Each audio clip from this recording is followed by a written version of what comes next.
Located on Okinawa, Japan is the Marine Corps' only correctional custody unit, which is the place where Marines are awarded the second chance to sustain the transformation.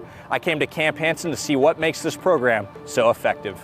Chief Warrant Officer 3 Rachael Jacobs is the Marine Corps Installation Pacific Brig Commanding Officer. She gave American Forces Network an exclusive tour and insight on all aspects of the Corrective Custody Unit. The mission of CWO3 is to correct negative attitudes and acts of minor misconduct by junior Marines of E3 and below, and to remotivate, educate, and restore them back to duty so they can make it to the end of their obligated service. So this is the male dorm. We call it a dorm, not a pod or a unit, and they have their individual rooms that they stay in. These are not cells. The uniqueness about this portion of the facility is that since this is CCU and they are awarded 30 days of restriction to the program, they are not confined in the brig. The hatches stay unsecured, and all of the security features within this part of the facility have been removed. If you want to take a look at one of the rooms, you can see it set up in a military fashion. Everything is covered in a line. They bring all of their required issue gear. They do bring a set of civilian attire, and that is for their culminating event at the end of the course. This program is completely cut from the boot camp model. The Marines and sailors that go through this program, they're subjected to 3 conducts. We don't call them phases, they're 3 contexts, and they graduate to each conduct by a standard, not a time frame. So the first conduct is actually their preparation phase of them getting acclimated to being back in a strict military environment.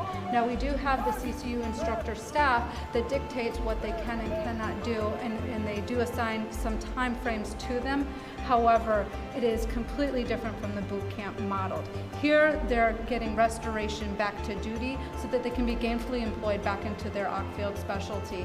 Yeah, so why should commanders know that this is an asset that they can use here on Okinawa? So the tool of CCU 2.0 is a great asset to the commanders because it is giving these Marines and sailors an opportunity to remotivate themselves so that they can go back to their units with a heightened level of awareness, a set of life skills that they may have been lacking prior to coming here.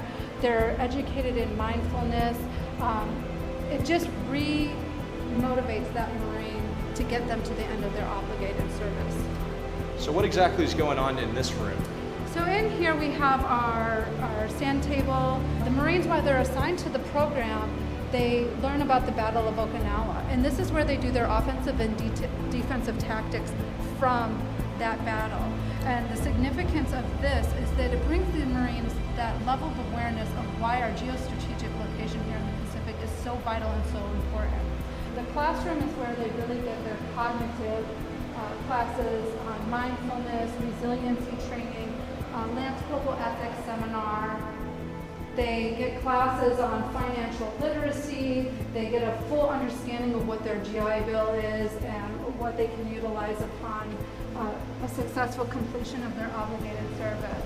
So a lot of their classroom studies, their cognitive behavioral therapy treatments go here as a group.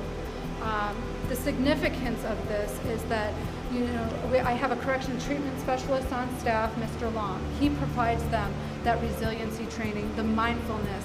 And the uniqueness about these classes is that it teaches these Marines and sailors to live in the moment and be in full understanding of what's going on around them. Another significant point of this program, and what I believe makes it so effective, is that it's a 30-day detox. And it's not just from alcohol, nicotine, but they're 30 days where they're here, they're getting 8 hours of sleep every night, they're eating at the chow hall 3 times a day, they're not going to the food court and putting junk or monsters in their body, they're getting physically fit, combat training every single day, with the exception of Sundays. Other things like social media and access to their cell phones. They don't have that while they're here. So this is 30 days of a complete detox, and they can focus on themselves. So one of the most interesting data collection points that we're working with the G10 at Headquarters Marine Corps on is actually looking at the cost avoidance that this is preventing for the Marine Corps.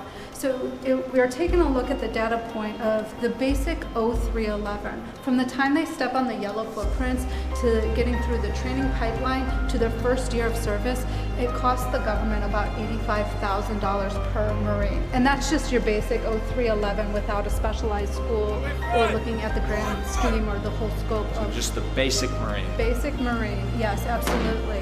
So with 70 graduates and 64 of those graduates still serving on active duty, we have saved these individual warfighters, one, going back to their unit and being gainfully employed within their MOS, but also allowing the Marine Corps to save on a cost avoidance of $6.4 million. After graduating from CCU, the Marine will return to their respective workplaces, hopefully with a new perspective on honor, courage, and commitment, the core values that the Marine Corps is built on.